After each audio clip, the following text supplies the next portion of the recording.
परिवार की रक्षा करना, और जो इस वीडियो में जय जीवित या माई कमेंट करे उसकी मदद करना, और जो इस चैनल को सब्सक्राइब करे उसकी घर की गरीबी मिटा देना। मित्रों चलो अब कथा सुनना आरंभ करते हैं। नर्मदा नदी के किनारे एक बहुत बड़ा पुराना पाकड़ का पेड़ था, और पाकड़ के ऊपर घोंसले में एक चिल्होर चिड़िया रहती थी, और उसी पाकड़ के पेड़ के नीचे एक खोरी में एक सियारिन रहती थी। दोनों में घनी मित्रता था। नीचे से सियारिन और ऊपर से चिल दोनों आपस में बात करते रहते थे। जैसा आप जानते हैं कि सतयुग के समय में पेड़ पौधे भी वापस बात करते थे, सभी प्राणियों की भाषा समझते थे। चिल्होर, कौआ, गाय, कोई भी पशु पक्षी मनुष्य की तरह बात करते थे, और एक दूसरे का भाषा सभी लोग समझते थे। तो उसी तरह चिल्होर और सियारिन जो थी एक दूसरे से उसी की तरह बात करते थे। तो मित्रों, जो चिल्होर चिड़िया थी वह ऊपर डाल पर अपने घोंसले में बैठी थी, और सुबह सुबह का समय था। सियारिन जो थी नीचे अपना खोरर में थी। तभी चिल्होर चिड़िया नदी की ओर देखा और सियारिन से कहती है कि बहन, आज का दिन कुछ अलग है। तब सियारिन बोली, क्या है बहन, आज का दिन अलग? चिल्होर चिड़िया बोली, बहन, नदी की ओर बहुत भीड़ लगा हुआ है। मित्रों, सियारिन बोली, किस चीज का भीड़ है बहन? चिल्लोंर चिड़िया कहती है, अरे बहन, ये तो मुझे भी पता नहीं है। एक काम करो, थोड़ा जाकर पूछ लो, क्योंकि बहन तुम नीचे हो, तुम्हारे 4 पैर हैं और तुम आसानी से चली जाओगी, इसलिए तुम जाओ और जाकर पूछ कर आओ। मुझे इसके बारे में बताओ। सियारिन कहती है कि बहन, यदि हम मनुष्यों के झुंड में जाऊंगी तो वह लोग मुझे मार मार के तो कचूमर बना देंगे, मेरा टांगे तोड़ देंगे, मेरा हड्डियां पसलियां बराबर कर देंगे, मेरा प्राण ही निकल जाएगा, तो जाने से क्या फायदा। चिल्होर कहती है कि तो ठीक है बहन, मैं जाती हूं और देखती हूं और जाकर पूछ कर आती हूं। वह चिल्होर घोंसले से निकलकर और उड़ती उड़ती नदी के तट पर चली जाती है। पर जहां भीड़ था वहां पर गई तो देखती है कि वहां की ढेर सारी औरतें थीं। कुछ औरतें नदी में डुबकी मार मार के नहा रही थीं, कुछ औरतें नहाने के बाद पूजा कर रही थीं। वहीं पर एक बूढ़ी मां थी। तो बूढ़ी मां से चिल कहती है कि बूढ़ी मां, कौन ऐसा व्रत है जो इतने सारी महिलाएं का भीड़ है? इसमें वो मैं अवश्य करूंगी। वह चिल्होर वहां से अपने पेड़ की तरफ आई और सियारिन से कहती है कि बहन, यह सभी लोग नहाने आए हैं क्योंकि वह सभी व्रत रखी थी। यह वह व्रत जो है जीवित पुत्र का व्रत है। जीत वाहन भगवान की पूजा की जाती है, और बहन, मैं अपने बच्चों की रक्षा के लिए इस व्रत को अवश्य करूंगी। तब सियारिन कहती है कि मैं भी इस व्रत को करूंगी। तब चिल कहती है कि देखो बहन, करना तो अपने मर्जी से, क्योंकि मेरा पेट छोटा है, हम दाने चुग कर लाते हैं। किसी दिन नहीं दाना मिलता है तो पूरे दिन भूखे रह जाते हैं। लेकिन तुम्हारा मांस मजीरा खाने वाला बड़ा पेट है, अगर जो मांस मजीरा का महक आ जाएगा तो तू व्रत खंडित कर दोगी। इसलिए बहन, तुम व्रत मत करो, और यदि करना है तो अपना मर्जी से करो, इसका पाप मुझ पर नहीं लगेगा। सियारिन बोली कि बहन, इस व्रत को मैं अवश्य ही पूरा करूंगी। इस प्रकार दोनों ही गंगा में डुबकी मार के स्नान करके और व्रत रख ली।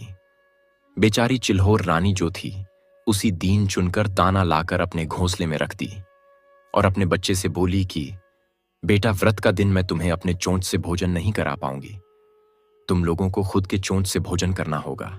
मैं भोजन अपने मुख से उठाकर नहीं दूंगी, क्योंकि इससे मेरा व्रत खंडित हो जाएगा। जो सियारिन थी वह सियारिन भी जाकर इधर उधर से मांस मजीरा खाकर आ गई। रात्रि बीत गया। जब सवेरा हुआ तो दोनों पूरे दिन उपवास में रहीं। शाम का समय हुआ तो दोनों गंगा में डूबी मार मार के स्नान की। मित्रों, सबसे पहले ये जानिए कि जो भी स्नान करती हैं उनको जितिया व्रत के दिन कुएं पर स्नान नहीं करना चाहिए। संभव हो तो आपके नजदीक में किसी नहर, तालाब में जाकर स्नान कर लीजिए, और नहीं तो मित्रों, कहते हैं मन चंगा तो कठौती में गंगा घर में ही कठौती रख के उसमें जल, गंगा जल डाल के, फूल अक्षर डाल के उसमें यूं भी स्नान कर सकते हैं। मित्रों, इधर चिल और सियारिन दोनों डुबकी मार के स्नान की, और शाम का समय में सभी औरतें पूजन कर रही थीं। उसी जगह जाकर चिल्होर बैठ गई और सियारिन थोड़ा छिप के बैठकर कहानी सुनने लगे। पंडित जी जो थे कथा सुना रहे थे। चिल कहानी को सुनती हुई आनंदित हो रही थीं और कहानी को अंत तक सुनती जा रही थी। लेकिन जो सियारिन थी वह कहानी को सुनते सुनते सो गई। उसने कहानी को अंत तक नहीं सुन पाई थी। जब कथा पूरी हुई तब कथा सुनने के बाद चिल अपने घोंसले में चली गई और सियारिन जो थी अपने खोडर में चली गई। खोडर में जाने के बाद सियारिन मन ललच रहा था, क्योंकि उसी गांव में एक व्यापारी जी का नौजवान हट्ठा कट्ठा बेटा मर गया था, और जब मरा था तो बारिश होने के कारण उसका शरीर पूरा जल ना सका था। आधा जला था और आधा कच्चा था, और जोरों से पछुआ हवा चल रहा था, और हवा के सहारे सियारिन को उसका महक लगा। प्रिय दर्शकों, जब सियारिन को महक लगा तो सियारिन का मुंह छटपटाने लगा। वह सियारिन सोचती हैं कि आज तो लगता है मृत घाट में कोई अच्छा व्यक्ति मरा है, मांस का महक आ रहा है, आज तो जी भर के भोजन करेंगे। दिन भर का भूखी थी, रात हो चली थी। तब सियारिन चिल्होर से पूछती है, चिल्होर बहन क्या कर रही हो? चिल्होर रानी बोली, बहन कुछ नहीं, बस अपने बच्चे के पास बैठी हूं। चारों तरफ क्या रीति रवैया है और भगवान का लीला देख रही हूं। कुछ देर बाद फिर से सियारिन बोली, चिल्होर बहन सो गई क्या? आके कुछ देर के बाद फिर से सियारिन पटपटाने लगी और चिल्होर से पूछा, अरे बहन, सुबह होने में अभी देर है क्या? चिल्होर कहती है, हाँ बहन, अभी सुबह होने में देर है, कुछ समय बाद सुबह हो जाएगी। प्रिय दर्शकों, सुबह होने के बाद सियारिन और चिल्होर दोनों गंगा जी में स्नान करने गई। सियारिन ने स्नान करने के बाद मृत घाट पर गई और बची खुची मांस जाकर भोजन कर ली, और चिल्होर ने स्नान करके और सुबह में जो गंगा के किनारे महिलाएं व्रत रखी हुई नहाने के बाद वह व्रत कथा को सुन रही थी, वही चिल्होर बैठकर कथा को सुनकर अपना व्रत को संपन्न करने के लिए पूर्ण नियम अनुसार एक गवाले के गौशाला में गई और गौशाला में जाकर गवाला से दूध मांगी। गवाला एक प्लास के पत्ते के दोने बना के दूध दे दिए। चिल्होर दूध से अपना व्रत खोली और उसके बाद ली गई उसी गंगा के तट पर लोग प्रसादी चढ़ाए थे। वो बचा खुचा कुछ वहां पर गिरा हुआ था, तो चिल्होर प्रसाद अपने चोंच में लेकर घर आई और बच्चों को बोली, आओ बच्चों, तुम्हारे और अपने लिए भोजन लाई हूं, खा लो। उनको भोजन खिलाती है और आराम करती है। प्रिय मित्रों, उसके बाद समय बीतते बीतते कई वर्ष बीत गया। इसी प्रकार जब जब जीतिया का व्रत आता, चिल्होर और सियारिन दोनों व्रत रखती, और हर बार चिल्होर अपने व्रत को बार बार सही नियम और विधि विधान से करती, और वहीं सियारिन व्रत रखने के बाद हर बार तोड़ देती, खंडित कर देती थी। ऐसे ही समय बीतने पर चिल्होर कहती है कि बहन, अब मेरा अंतिम समय आ गया है, मैं अपने प्राण को त्याग करने के लिए गंगा में डुबकी लगाऊंगी। तब सियारिन कहती है कि मैं भी अपने प्राण को त्यागने के लिए गंगा में डुबकी लगाऊंगी।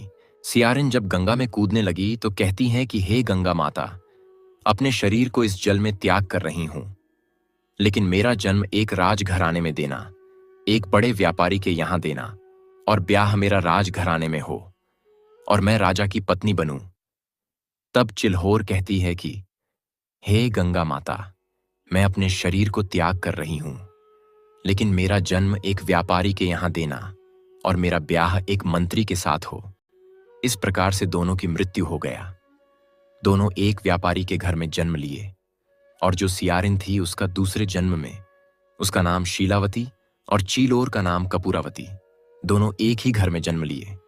जो शीलावती थी वो बड़ी थी और कपूरावती जो थी वह छोटी थी, और अब दोनों बढ़ने लगीं, दोनों बड़ा होने पर जो उन दोनों के पिता अपने बेटियों के ब्याह के लिए वर ढूंढने लगे।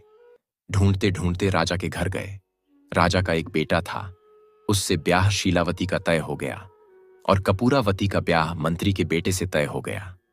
दोनों का ब्याह हो गया। दोनों फिर से एक ही जगह चली गई। एक राजा की पत्नी और एक मंत्री की पत्नी दोनों अपने ससुराल में रहने लगी। शीलावती और कपूरावती रहते रहते एक दिन कपूरावती ने एक बच्चे को जन्म दिया और शीलावती ने भी एक संतान को जन्म दिया जिसकी मृत्यु हो गई। कपूरावती का संतान जीवित रहा। इसी प्रकार से कपूरावती ने 7 संतानें को जन्म दिया जो सभी जीवित रहे, लेकिन शीलावती ने भी 7 संतानों को जन्म दिया, लेकिन इसके सभी संतानों की मृत्यु हो जाती।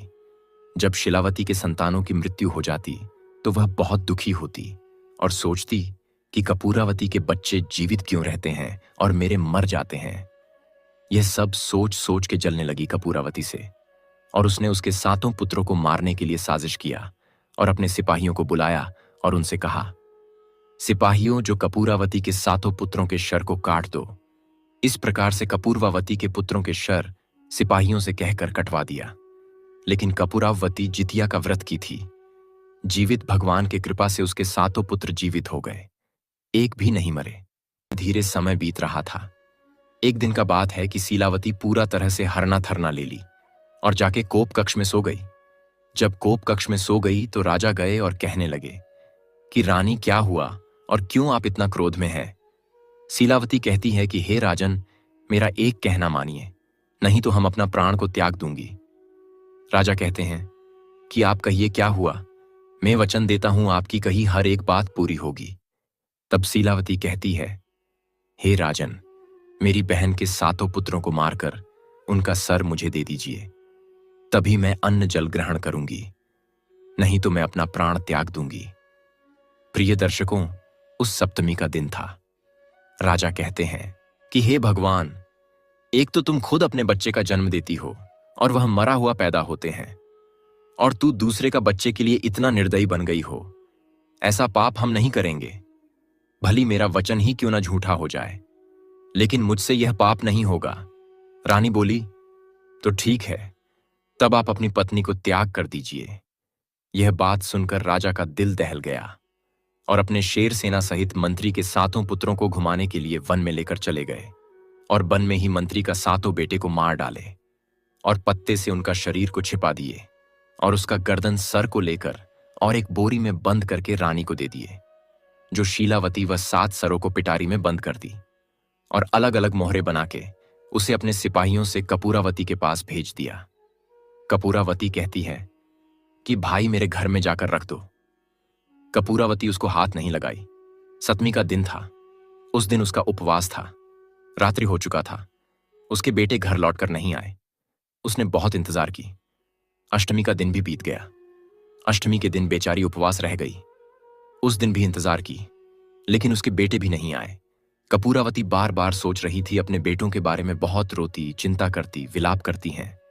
इधर ब्रह्मलोक में भगवान शंकर, भगवान ब्रह्मा और भगवान विष्णु सभी विचार करने लगे कि जितवाहन को क्या हो गया है, उसके भक्त पर कितना बड़ा संकट आ गया है, और वह अपने भक्त के लिए कुछ भी नहीं कर रहे हैं।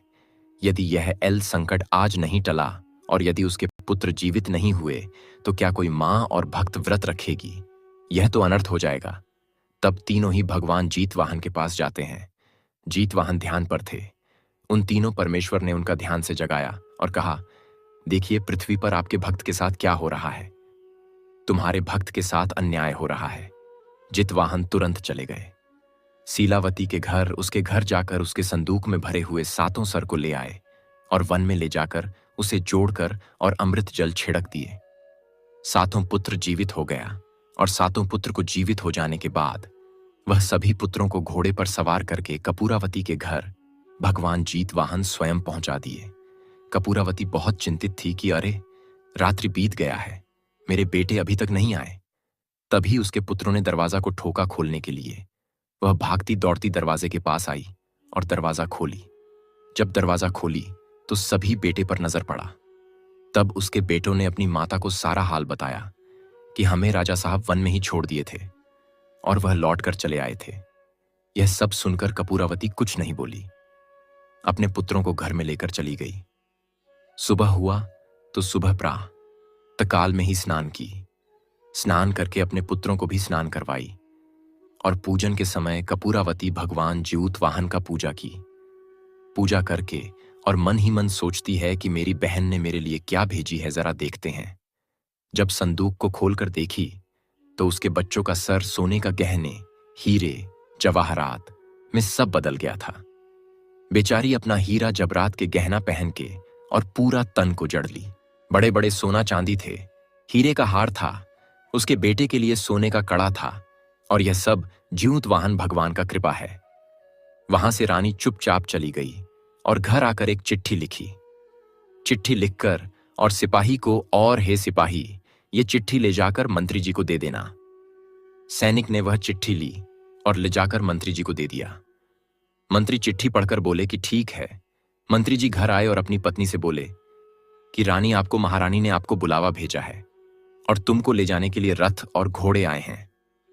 तब मंत्री की पत्नी बोली, हे महाराज, खाली थी और मैं पूरे दिन और पूरा रात निराहार रही थी, इसी कारण तुम्हें यह दंड मिला है।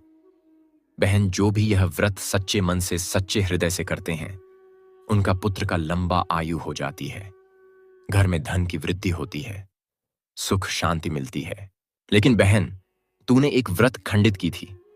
हाथ जोड़कर विनती करके बहन कहती है, हे बहन, हम भी इस व्रत को करेंगे, मुझे विधि बता दो। बोली कि देखो बहन, हम कुश का कीर्ति बनाते हैं, जितवाहन और फल हरिया रखते हैं और उसी का पूजा करते हैं और पूरे दिन और पूरा रात निराहार निराज जल रहते हैं, एक खैर भी नहीं खोते हैं, दत्तवन भी नहीं करते हैं। इसीलिए मेरे पुत्रों का आयु लंबा है और मेरा पुत्र मरकर भी जीवित हो जाते हैं। बोले ठीक है बहन, हम भी व्रत करूंगी। धीरे धीरे समय बीतने पर फिर से अश्विन मास आया। कृष्ण पक्ष का सप्तमी के दिन दोनों बहनें गंगा में जाकर स्नान की। स्नान करके और अष्टमी के दिन नियम अनुसार व्रत रखी। दोनों बहनों एक साथ पूजा की व्रत तोड़ी। व्रत तोड़ने के बाद सुबह और शाम को जीतिया का व्रत कथा पूरे मन से सुना। धीरे धीरे समय बीतने पर शीलावती को भी पुत्र जन्म लिया तो जीवित रह गया और फिर से कपूरावती का भी एक पुत्र हुआ। धीरे धीरे शीलावती को 2 पुत्र हो गए और सब जीवित रह गए और कपूरावती को एक ही पुत्र फिर से हुआ। तो दोनों बहनों को पुत्र जो था जीवित रहने लगा। कपूरावती को 8 पुत्र और शीलावती को 2 पुत्र और सब जीवित रह गए। तो प्रेम से बोलिए, जितवाहन भगवान की जय, जितिया माई की जय। तो प्रिय दर्शकों, ये था चिल्होर और सियारिन की कथा। इस कथा को सुनकर